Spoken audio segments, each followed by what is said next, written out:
पैसा वसूल भाई, लेजिट पैसा वसूल भाई। मैं अभी एरिक टेन हैग और जावी दोनों की प्रेस कॉन्फ्रेंस देख के आ रहा था। ओ भाई एरिक टेन हैग जिस एटीट्यूड में बैठा था ना भाई, वहां जिस तरीके के वो स्टेटमेंट दे रहा था ना, टिपिकली हमको एरिक टेन हैग से सुनने को मिलते नहीं है भाई। लिटरली जब भी बड़ी टीम्स की बात होती है ना, चाहे लिवरपूल, मैनचेस्टर सिटी, बार्सिलोना, वो करता है और फिर उसके बाद भाई अपनी धौंस दिखाता है वो, लेजिट यार। भाई जावी की बात करूं तो यार he really went very conservative, और जाना भी था कहीं ना कहीं यार, जावी खुश नहीं होगा इस परफॉर्मेंस से। लेकिन डेफिनेटली भाई आज के इस एपिसोड में हम लोग रिव्यू करने वाले हैं एक बॉक्स ऑफिस मैच की, और ये यूरोपा लीग का मैच था भाई। इट्स अ डिसग्रेस भाई फॉर दीज टीम्स की उन्होंने ये परफॉर्मेंस यहां दी है। ये चैंपियंस लीग कैलिबर का मैच था, और भाई लेजेंड बता रहा हूं मैं, आने वाले 3-4 साल में ना भाई ये एक ऐसी राइवलरी होगी, ऐसी राइवलरी क्रिएट होगी जब एरिक टेन हैग के पास अपनी टीम होगी, जब जावी के पास अपनी टीम होगी, और ये चैंपियंस लीग के किसी नॉकआउट स्टेजेस में सामने मिलने वाले होंगे। डेफिनेटली भाई द मोस्ट कयोटिक अब तक का भाई, मेरे को लगता है कि हर एक मिनट इस मैच का काफी ज्यादा पैसा वसूल था। लेकिन भाई इस मैच में ना पता है इंटरेस्टिंग मोड मैच के अंदर तो थे ही थे, लेकिन मैच स्टार्ट होने से पहले ही आ गया था, और वो हमारा गिफ्ट दिया था जावी भाई ने। देखो जावी ने जब यहाँ पर लाइनअप डिस्क्लोज हुई कि बार्सिलोना किस लाइनअप पर उतरने वाली है, वो 1-2 घंटे पहले लीक होने लगी थी कि भाई शायद से ऐसा हो सकता है कि क्रिस्टेंसन, जो कि लाइक स्टील साइनिंग बताई जा रही है, जो कि हम कह सकते हैं कि एक जैकपॉट साइनिंग है बार्सिलोना की, जिसने डेफिनेटली किसी ने एक्सपेक्ट नहीं किया था। लेकिन जिस तरीके की परफॉर्मेंस क्रिस्टेंसन दे रहा था इस बार्सा की जर्सी में, वो ट्रिमेंडस है।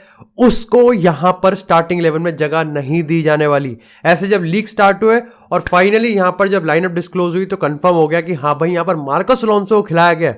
खैर अगर तुमने वन फुटबॉल एप्लीकेशन में भाई ये जो चीजें हैं 2-3 घंटे पहले से ही स्टार्ट होने लगती है, और उसके बाद जो post match press conference, pre match press conference, match report, statistics, highlight, GIF, हर इंडिविजुअल स्टैट्स और सारी रिपोर्ट्स, ट्रांसफर रूमर्स एक जगह। बाकी डू मेक श्योर कि आप भी यार वन फुटबॉल एप्लीकेशन को जरूर इंस्टॉल करें। मेरे दिए गए लिंक इन द डिस्क्रिप्शन और पिन कमेंट से जाओ यार, चेकआउट करो, बी अ फुटबॉल फैन 24/7। लेकिन पता है यार जब ये चीज स्ट्रीम पे हुई ना, तो मेरे को समझ में नहीं आया कि यार इसका क्या पर्पस हो सकता है कि आपने मार्कोस अलोंसो को खिलाया है और आपने क्रिस्टेंसन को बिठा दिया। कंसीडर फैक्ट कि जो नेक्स्ट मैच है वो कार्डिफ के अगेंस्ट है। ऐसे में जब मैंने वापस से ट्विटर देखा, जब मैं वापस से सोर्सेज पे तरफ देखने लगा, तो उन्होंने ये बताया कि जावी ने ये चीज कहा कि हाँ क्रिस्टेंसन को हमने रिप्लेस किया है। उसके पीछे ये है कि मैं रोटेशन करने वाला हूं क्योंकि इंजरीज नहीं होनी चाहिए।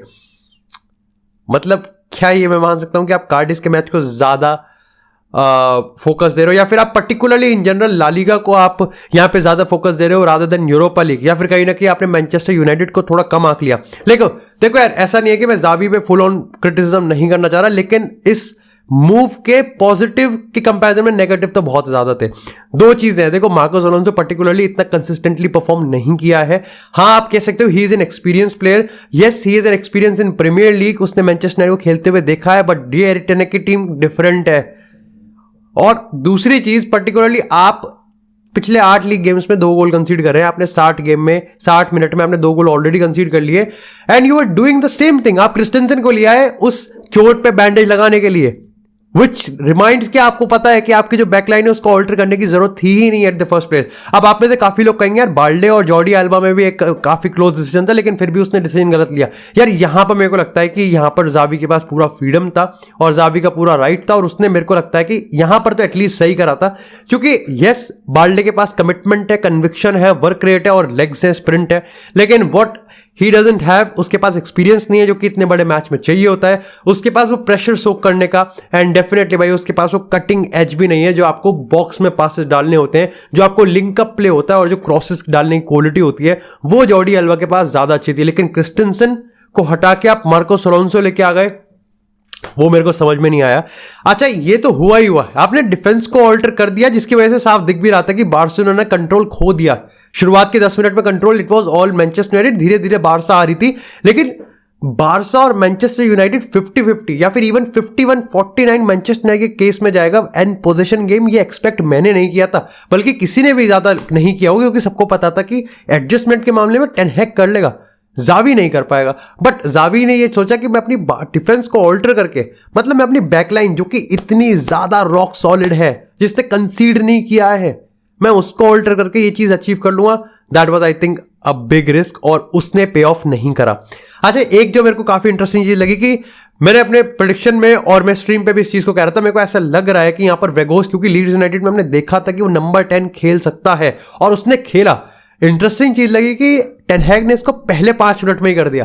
पहले 5 मिनट में टेन हैग ने रैशफोर्ड को लगाया स्ट्राइकर पे, वेगोस्ट गया नंबर 10 पे, सैंचो को राइट से डाल के लेफ्ट पे डाल दिया और ब्रूनो को राइट विंग पे डाल दिया। सिंपल, क्योंकि यहां पर आपने वेगोस को नंबर 10 पे डाल दिया, फर्स्ट 9 से नंबर 10 ज्यादा कोई शिफ्ट नहीं करा, लेकिन आपने मार्कस रैशफोर्ड को स्ट्राइकर डाल के बहुत बड़ा अटैक करा है ऑल्टर डिफेंस पे। जो मेरे को चीज पर्टिकुलरली काफी इंटरेस्टिंग लगी कि जावी ने फिर भी अपनी डिफेंस को चेंज नहीं किया, क्योंकि आपको पता है कि अराउओ को देखो, Araujo Jules Kounde world class centre backs हैं, बट स्टिल आपको पता है कि अराउओ की जिस तरीके से हम कहते हैं विनिंग को पॉकेट में भर लिया, रैशफोर्ड को भी भरने की बात हो रही थी, सबको भरने की बात हो रही थी, ऐसे में अराउओ को डाला ही इसलिए गया था राइट बैक की पोजीशन पे कि रैशफोर्ड को कंट्रोल कर सके, जो कि वो कर रहा था। मैं कहूंगा फर्स्ट हाफ में ऐसा नहीं कि मार्कस रैशफोर्ड ने बिल्कुल ही धावा बोल दिया था और बारसा की डिफेंस खड़ी रही, मजबूत तरीके से खड़ी रही, लेकिन फिर भी आई थिंक जो अटैक, जो यूनाइटेड का थ्रेट था, जो यूनाइटेड का गोल शॉट्स वगैरह आ रहे थे, वो जैसे वेगोस्ट की हम बात करें, वो पर्टिकुलरली बहुत हद तक कम कर दिए जाते अगर यहां पर वापस से जुल्स कोंडे और अराउओ की सेंटर बैक की पेयरिंग को इंटरचेंज कर दिया था। जिस तरीके से हम पिछले कुछ टाइम से देख रहे हैं कि अराउओ सेंटर बैक पे खेलता है और वो ताबड़तोड़ खेलता है, he is one of my favourite players from this Barça team, वो चेंज नहीं की गई। तो अगर मैं फर्स्ट हाफ के थीम की बात करूं तो यहां पर यूनाइटेड ने मेरे को लगता है कि थोड़ा सा ज्यादा डोमिनेट किया, बट ऑफ कोर्स भाई इसमें हाँ ठीक है, यस जावी ने थोड़ा सा यहाँ पर बॉटल कर दिया, इसका मतलब ये नहीं है कि जावी ने सारी चीजें गलत करा। भाई जावी ने अपनी गलती को वापस से रेक्टिफाई किया और सेकंड हाफ में जो बारसा ने कैरेक्टर दिखाना चाहिए था उन्होंने वो दिखाया, और अल्टीमेटली मैं कहूँ ना बारसा का जो सबसे एग्रेसिव मोड था वो एंडिंग मोमेंट्स में आया था, जब लिटरली यूनाइटेड को पता नहीं था कि संभालना कैसे है। और यही एक चीज होती है कि जैसे जावी ने अपने पोस्ट मैच प्रेस कॉन्फ्रेंस में भी कहा कि हमने कुछ जो क्रूशियल एरियाज थे उसमें डोमिनेट किया था, लेकिन अगेन आप उसको फ्रूटफुली कन्वर्ट नहीं कर पाए। खैर, अब जब हम यूनाइटेड की बिल्डअप की बात करें तो मेरे को लगता है कि भाई यूनाइटेड ने ज्यादा गलती नहीं करी है। मलासिया, एरन विसाका, यस डालो को मैं ज्यादा प्रेफरेंस देता, लेकिन भाई एरन विसाका ने बैंग ऑन परफॉर्मेंस दिया मेरे लिए। यस डालो थोड़ा कर देता बिल्डअप में, लेकिन विसाका के जो 1v1 टैकल्स आ रहे थे वो अच्छे आ रहे थे। यूनाइटेड के जो टैकल्स आ रहे थे वो रियल मैड्रिड टैकल्स आ रहे थे, यानी कि टैकल हो गया तो बच गए और नहीं हुआ तो गोल पड़ जाएगा। At this point of time tackle आ रहे थे, ताबड़तोड़ आ रहे थे। इस पूरे मैच की हिस्ट्री की अगर मैं बात करूं ना तो यूनाइटेड जीतती हुई दिखी है। यस स्कोर लाइन 2-2 है और ये एक बॉक्स ऑफिस मैच है। सोचो इतने बड़े थ्रिलर मैच का और भी बड़ा थ्रिलर कंक्लूजन होगा जब टीम्स ओल्ड ट्रैफोर्ड में वापस से मिलेंगे, लेकिन यूनाइटेड बहुत खुश होगी। वो खुश इसलिए भी होगी क्योंकि बारसा खुश नहीं है, क्योंकि बारसा की अब फटने वाली है। क्योंकि अगर हम अभी रिपोर्ट्स की बात करें तो पेड्री 1 महीने के लिए बाहर है, गावी ने येलो कार्ड ले लिया and again that was useless, उसकी कोई जरूरत नहीं थी। हाँ आपको टैक्टिकल फाउल करने होते हैं, लेकिन जब आपको पता है कि आपकी टीम इस समय बैकफुट पे है, आपको पता है कि आपका एक येलो कार्ड आपको ओल्ड ट्रैफोर्ड से बाहर कर देगा, आपको पता है कि गावी की इंपॉर्टेंस इस बारसा की टीम में बहुत ही ज्यादा है, इनवैल्यूएबल है, आपने फिर भी वो टैकल करके येलो कार्ड ले लिया। यू कैन नॉट से you took it for the team, you don't, आप ऐसे कैसा सेक्रीफाइस कर दे कि आपकी टीम की गांड फट गई। तो वहां पर मेरे को लगता है कि अब गावी बाहर है, पेड्री ऑलमोस्ट बाहर है, सर्जियो बुस्केट्स अभी इस समय रेस में है कि वापस आएंगे नहीं आएंगे, उस्मान डेम्बेले का देखना पड़ेगा। लेकिन ऐसे में it's a big big loss भाई, बिग लॉस, क्योंकि आप कुछ भी कर लो, आप कितना ही शिफ्ट कर लो, आप पेड्री गावी का कनेक्शन, आप पेड्री जैसा स्मूथ सिल्की प्लेयर आप नहीं ला सकते, आप गावी का कमिटमेंट, एग्रेशन और वो वर्क रेट नहीं रिप्लेस कर सकते किसी भी प्लेयर से। लेवेंडोव्स्की की बात करो, देखो यार आई थिंक शुरुआत के टाइम पे मेरे को लेवेंडोव्स्की काफी क्यूरियस लग रहा था, काफी एक्साइटिंग प्रोस्पेक्ट लग रहा था, क्योंकि वो वेगोस वाला काम कर रहा था। बस फर्क इतना था कि वेगोस डिफेंस में भाई मतलब वो भाग रहा था, वो ब्रूनो बन रखा था। लेवेंडोव्स्की ड्रॉप डीप करके काफी सारे डॉट्स को कनेक्ट कर रहा था बारसा के अटैक में। मतलब सीक्वेंसेस क्या होता है ना, हर एक सीक्वेंस होता है, लाइक एक सीडीएम का जो रोल होता है कि हाँ लगा पड़ा है, सारे पासेस डिस्ट्रीब्यूट हो रहे हैं, लेवेंडोव्स्की अटैकिंग थर्ड में वो चीज कर रहा था।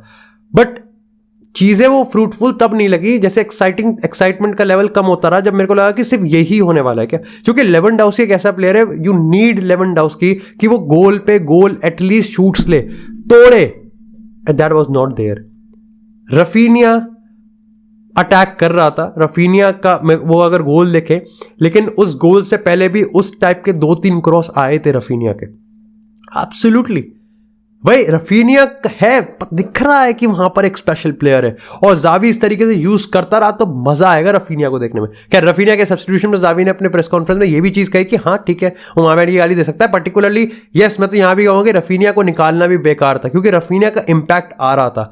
रफीनिया के जो कटिंग एज क्रॉसेज आ रहे थे और वो शूट्स आ रहे थे वो सही में यूनाइटेड को दिक्कत तो दे रहे थे। ऐसे में आपने जब फेरान टोरेस को लेके आए तो वो मेरे को कुछ खास समझ में आया नहीं। आप अंसु फाटी को ले आए लेकिन अंसु फाटी भी यार उसको थोड़ा सा एक आप प्रेशर मोमेंट में ले आए जो अल्टीमेटली उसके गेम परफॉर्मेंस को और बर्डन कर रहा है और स्क्रूटिनाइज कर रहा है।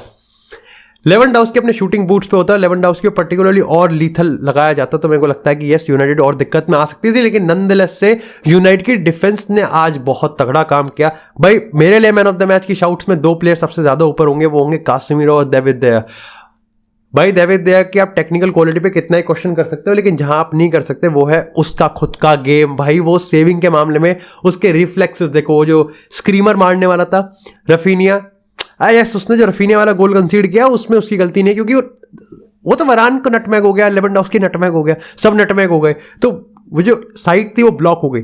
लेकिन आप अंसु फाटी का वो शॉट देख लो जो उसने एंडिंग मोमेंट में सेव किया है, इतने तगड़े सेव किए हैं दैट वाज क्रूशियल। और ये पता है मैं यूनाइटेड की तारीफ इसलिए भी ज्यादा करनी बनती है कि कैंप नु कोई हलवा नहीं है। कैंप नु में बड़ी बड़ी टीम आके ठुक जाती हैं। कैंप नु मॉरली आपको साइकोलॉजिकली आपको डिस्ट्रॉय कर सकता है और एरिक टेन हैग ने यहां पर आके आउटक्लास किया है जावी को। यस भाई लाइक सबसे पहली बात तो जिस तरीके से पोजीशन को मेंटेन रखा, डोमिनेट किया उस प्ले सेट ऑफ प्लेयर्स के साथ जो कि अवेलेबल नहीं था। आप देखो एरिक्सन नहीं था, उसके बाद एंटनी अवेलेबल नहीं था, लीचा अवेलेबल नहीं था, साबत्सर अवेलेबल नहीं था, तो बहुत प्लेयर्स नहीं थे अवेलेबल। आप में तो काफी लोग सोच रहे होंगे गार्नाचो को भी हम लेके आ सकते थे, हमारे सब्स्टिट्यूशन टाइम पे नहीं हुए।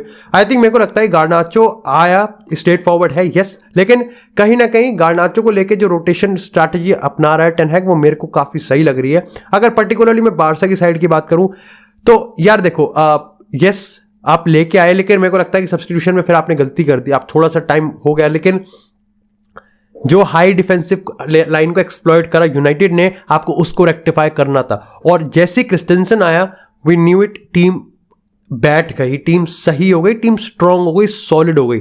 जो कि खेला कंसिस्टेंसी तो उसी बैकलाइन में ही है ना जो है। आप बाल्डे को लेके आए, अगेन आपको बाल्डे चाहिए था क्योंकि अब आपको आपको एक पेस पे, आपको काउंटर पे और आपको हाई इंटेंसिटी वाला गेम चाहिए था। अब आप प्रिसीजन पे नहीं, आपको इंटेंसिटी चाहिए, आपको हिलाना है। आपको जो केओस मचा हुआ था यूनाइटेड और बार्सा में कि कोई भी टीम डोमिनेंस नहीं निकाल पा रही, अब आपको उस बकचोदी को और ज्यादा केओटिक करना है। And this is what Xavi did. थोड़ा लेट हुआ ठीक है, लेकिन आपने फिर रफीनिया को हटा दिया तो अगेन आप दिक्कत में आ गए थोड़ा सा। ऊपर से लेवेंडोव्स्की को चांस नहीं मिल पा रहे, वो शूट नहीं ले पा रहा। और गावी अच्छा कर रहा था लेकिन उसके बाद कासिमिरो की परफॉर्मेंस का कोई तोड़ नहीं था। फ्रेड एक ऐसा प्लेयर था जिसने सबसे ज्यादा सरप्राइज किया मेरे को। भाई फ्रेड वेघोष के लेवल पे आके प्रेस कर रहा था, ही वॉज एवरीवेयर। वही मैं मार्कस रैशफोर्ड की बात करूं तो भाई रैशफोर्ड का जो लग रहा था कि हाँ जो बिल्डअप हो रहा है, परफॉर्मेंस पे परफॉर्मेंस वीक इन वीक आउट आ रही है, क्या कैंप नु में आ सकती हैं, और वो आके आ गई भाई। यस मैं सैंचो की बात करूं तो सैंचो ने भी कुछ चांसेस मिस किए, सैंचो ने कुछ चांसेस को बरी कर सकता था, बट अगेन स्लोली बिल्डअप होगा और वो भी अपने बेस्ट पे आएगा डेफिनेटली। हाँ ऑफ कोर्स जो डिसअपॉइंटिंग है कि हाँ उसने वो फिनिश नहीं किया, एटलीस्ट शॉट ऑन टारगेट आ सकता था। साथ ही मेरे को लगता है कि भाई रैशफोर्ड की इस ग्लोरी में, कैसिमिरो और डेविड देया की इस ग्लोरी में हम लोग एक प्लेयर को कैसे भूल सकते हैं, and that is Bruno Fernandes. भाई he is been absolutely amazing, versatile player है, लीडर है on and off the pitch, मजा आ गया भाई। मतलब दिस यूनाइटेड टीम से जो मैं एक्सपेक्ट कर रहा था इसने छप्पड़ फाड़ के खेला है भाई लिटरली, और वो भी कैंप नु में, that really levels up the game. मैं बार्सिलोना की बात करूं तो पर्टिकुलरली मेरे को लगता है कि यस जावी को थोड़ा क्रिटिसाइज करना बनता है क्योंकि आप पहले ही मोमेंट से अपनी टीम को आप माइनस में लेके जा रहे हो, आपने माइनस से स्टार्टिंग करी है। इट्स लाइक रेस अगर यहां से स्टार्ट होती तो बार्सिलोना ने यहां से स्टार्ट की क्योंकि कोई अलोंसो का पॉजिटिव हो सकता है। यस उसने गोल स्कोर कर दिया, दैट वेरी गुड। लाइक अगर बार्सा जीत जाती तो मे बी हम लोग इस पर ज्यादा बात नहीं कर रहे होते, लेकिन पर्टिकुलरली फिर आप देखो ना कि पॉजिटिव से ज्यादा नेगेटिव कितने ज्यादा थे, और आप 1 घंटे बाद वही चीज कर रहे हो जो कि आप शुरुआत में कर सकते थे। और अगर आप उसके बाद ये दे रहे हो कि हाँ मेरे को इंजरीज नहीं चाहिए, तो ये कार्डिस का गेम है। You have 8 point lead in the league, तो क्या मैं ये मान के चलूं कि यूरोपा लीग इस समय आपके लिए इंपॉर्टेंट नहीं है और आपके लिए ला लीगा ज्यादा इंपॉर्टेंट है, या फिर आप इस समय यूनाइटेड को कम आंक रहे हो। You know United are in one of the best momentum team, और Erik ten Hag of course झुकने वालों में से नहीं है, वो कुछ ना कुछ कर देगा। ऐसे में आपका डिफेंस जो कि इतना ज्यादा रॉक सॉलिड है, आप उसको हिला खुद ही रहे हो। और उसके बाद में मेरे को लगता है कि मार्कस राशफोर्ड ये जो पोजीशन चेंज किया गया था इसका भी आपके पास सही सा जवाब नहीं था। तो यहाँ पे मेरे को लगता है कि it was a great learning for Xavi. अब सबसे बड़ा टेस्ट ये है कि आप सेकंड लेग में अपने आप को कैसे प्रिपेयर करोगे। उस्मान डेम्बेले बिस्किट्स देखते हुए कैसे होता है। बाकी ओवरऑल भाई आई होप कि मैंने सारे पॉइंट्स को कवर किया। और यस, मैं रेफरी की बात करूं यार, तो यार रेफरी का पता क्या हिसाब है। देखो एक पॉइंट तक मेरे को जो ऐसा लगता है कि हाँ भाई मैं यूनाइटेड के अगेंस्ट सारे डिसीजन जा रहे, क्या कर रहा है भाई मार्कस राशफोर्ड पे पागल हो गया कि क्या कर रहा है भाई तू, वीआर क्या मतलब VR why is not overturn. लेकिन देन अगेन आप सोचो ना कि ये बारसा के साथ भी तो हुआ है ना, वो पेनल्टी फ्रेड वाला। आई नो इस पर बहुत सब्जेक्टिव है कि क्यों नहीं है कैसे नहीं है, लेकिन at the end off the day आपके पास जब वीआर मॉनिटर अवेलेबल है आपने क्यों नहीं लिया। और जबकि लाइक पेनल्टी है, आपको पता है कि अगर जरा से भी गलती हुई है मेरे से और वीआर देख लेता हूँ क्या पता पेनल्टी मिल जाए। तो ओवरऑल कंक्लूजन निकलता है कि ये रेफरिंग सिस्टम चुतिया है, ये लेवल ऑफ रेफरिंग बहुत खराब है। आप देखो एक रेफरी का डिसीजन कितना बड़ा गेम चेंज कर सकता है अक्रॉस द 180 मिनट्स। और ज़ावी अगर इस पे किलस रही है ज़ावी की या टेनहैग की किलस रही है तो वो जस्टिफाइड किलस रही है। At the end off the day आप मैच के बीच में किसी भी गेम स्टेट में कह सकते हो कि रेफरी बारसा का है, बारसा ने पैसे दिए हैं या फिर यूनाइटेड, लेकिन at the end off the day आप दोनों ही फैन बेसिस पिच पे जाके ये पिच से ग्राउंड से बाहर निकल के ये कहोगे कि रेफरी चूतिया है, रेफरी ने ना तेरा साथ दिया है, रेफरी ने ना मेरा साथ दिया है, तेरा भी कट गया और मेरा भी कट गया। बट मैं रेफरी के बारे में लास्ट में इसलिए बात कर रहा हूं क्योंकि आई थिंक पिछले 15 मिनट में जो बात करी है वो इस डिसीजन से ज्यादा इंपॉर्टेंट थे। At the end off the day आप रेफरी के डिसीजन में थोड़ी गेम खेल सकते हो। बाकी thank you so much guys for watching this episode. Do make sure आप इस एपिसोड को लाइक करें, चैनल को सब्सक्राइब करें। आपको इस तरह फुटबॉल से एक्सक्लूसिव कंटेंट चैनल पर मिलते रहेगा। तब तक के लिए stay tuned, stay safe and I will see you in next episode.